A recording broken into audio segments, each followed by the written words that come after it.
Subscribe कीजिए RTS professional study को और बेल आइकन को दबाएं लेटेस्ट जीएसटी और इनकम टैक्स की वीडियो सबसे पहले पाने के लिए। Hi welcome guys. दोस्तों आज मैं आपके सामने लेके आऊँ बहुत ही कमाल का अपडेट। आईटीसी के रूल में बहुत ही बड़ा बदलाव आ गया दोस्तों। यहाँ पे एक नया रूल इंसर्ट किया गया है, रूल 86A, जिसका इफेक्ट 26 दिसंबर 2019 से शुरू हो गया है।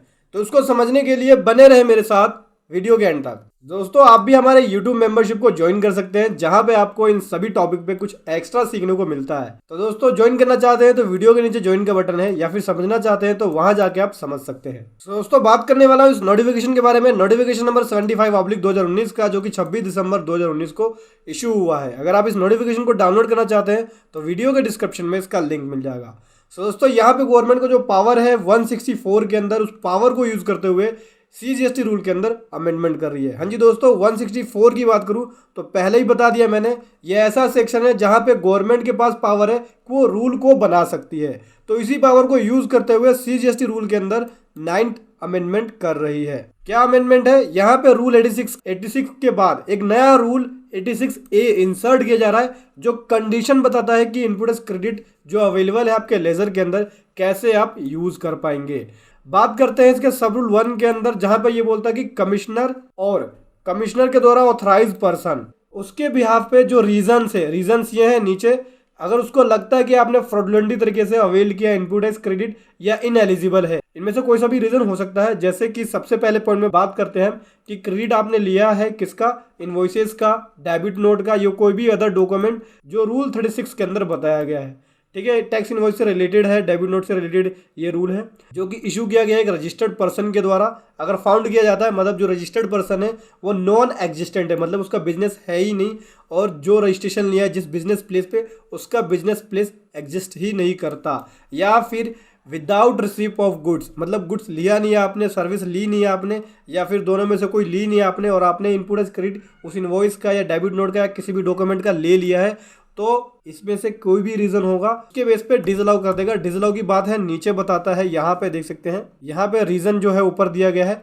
तो नोट अलाउ होगा, डेबिट आप नहीं कर पाएंगे इलेक्ट्रॉनिक क्रेडिट लेजर का। दैट मीन जो आप आईटीसी के अंदर, आईटीसी लेजर में जो अमाउंट आपका आईटीसी का पड़ा है उसका आप यूज नहीं कर पाएंगे कोई भी टैक्स लायबिलिटी को डिस्चार्ज करने के लिए अंडर सेक्शन 49 के अंदर, या फिर अनयूटिलाइज इनपुट टैक्स क्रेडिट का रिफंड क्लेम करने के लिए। तो ए वाले पॉइंट में तो ये बता दिया इन्होंने। बी वाले पॉइंट में पढ़ते हैं, बी वाले पॉइंट में क्या कहता है। बी वाले पॉइंट में कहता है, अगर जो आपने इनपुट टैक्स क्रेडिट लिया है उस टैक्स इनवॉइस का, डेबिट नोट का, या कोई भी अदर डॉक्यूमेंट का जो रूल 36 के अंदर बताया गया, लेकिन उस टैक्स को अगर गवर्नमेंट को जमा नहीं कराया गया है, जो टैक्स चार्ज किया गया उस इनवॉइस के ऊपर, डेबिट नोट के ऊपर, या कोई भी अदर डॉक्यूमेंट, तो उस केस में आप यहाँ पे इनपुट टैक्स क्रेडिट को नहीं ले पाएंगे, यहाँ पे डिसअलाउ कर दिया जाएगा। आगे हम बात करें सी के अंदर, तो सी में यह बोलता है, पहले था सप्लायर के ऊपर, अब है रिसिपेंट के ऊपर। क्या कहता है समझेंगे। रजिस्टर्ड पर्सन अगर इनपुट टैक्स क्रेडिट अवेल करता है और वो पाया जाता है कि उसका एग्जिस्टेंस है ही नहीं, जो उसने रजिस्ट्रेशन लिया है उसका प्रिंसिपल प्लेस ऑफ बिजनेस पे वो बिजनेस कर ही नहीं रहा है, तो उस केस में यहाँ पे सी वाले पॉइंट में यही बोलता है कि रिसिपेंट ने जो इनपुट टैक्स क्रेडिट उस इनवॉइस के ऊपर लिया है, लेकिन उसका नॉन एग्जिस्टेंस है, मतलब वो बिजनेस है ही नहीं रियलिटी में, बिजनेस प्लेस पे जो उसने रजिस्ट्रेशन लिया वहाँ पे कोई बिजनेस ही नहीं है, तो उस केस में यहाँ पे इनपुट टैक्स क्रेडिट को अलाउ नहीं होगा, वो यूज नहीं कर पाएगा आईटीसी का। डी वाले पॉइंट में बात करें तो डी वाले पॉइंट में यहाँ पे ये कहती है गवर्नमेंट कि रजिस्टर्ड पर्सन जो उसने इनपुट टैक्स क्रेडिट लिया है, अगर उसके पास नहीं है क्या इनवॉइस, डेबिट नोट, या कोई भी अदर डॉक्यूमेंट जो रूल 36 के अंदर बताया गया है, दैट मीन्स इनवॉइस होना चाहिए। अगर आप आईटीसी लेते हैं तो, इनपुट टैक्स क्रेडिट लेते हैं तो आपके पास टैक्स इनवॉइस, डेबिट नोट या कोई भी अदर डॉक्यूमेंट होना चाहिए। अगर ऐसा नहीं है तो उस केस में अलाउ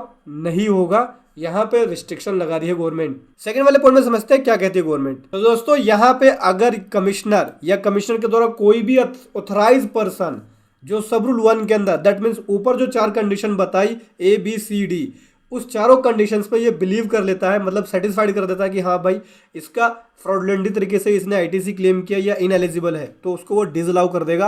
आप इलेक्ट्रॉनिक क्रेडिट लेजर को डेबिट नहीं कर पाएंगे। ठीक है दोस्तों। 3 वाले पॉइंट में बोलता है कि ये जो रिस्ट्रिक्शन है इसकी टाइम लिमिट बता रही है कि रिस्ट्रिक्शन कब तक होगी। अगर इस तरह का रिस्ट्रिक्शन लगता भी है तो ये रिस्ट्रिक्शन 1 ईयर के लिए होगी।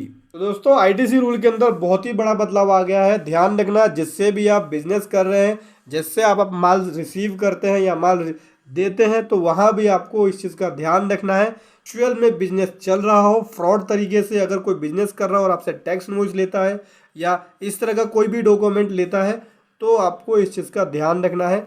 इसमें आपको भी प्रॉब्लम फेस करनी पड़ सकती है। नॉन कंप्लायंट टैक्स पेयर्स को या बिजनेस को या सप्लायर्स को इग्नोर कीजिए, उससे आप अपना बिजनेस मत कीजिए दोस्तों।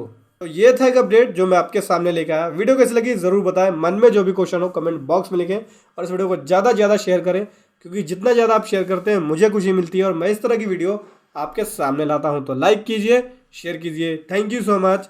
जय हिंद, वंदे मातरम।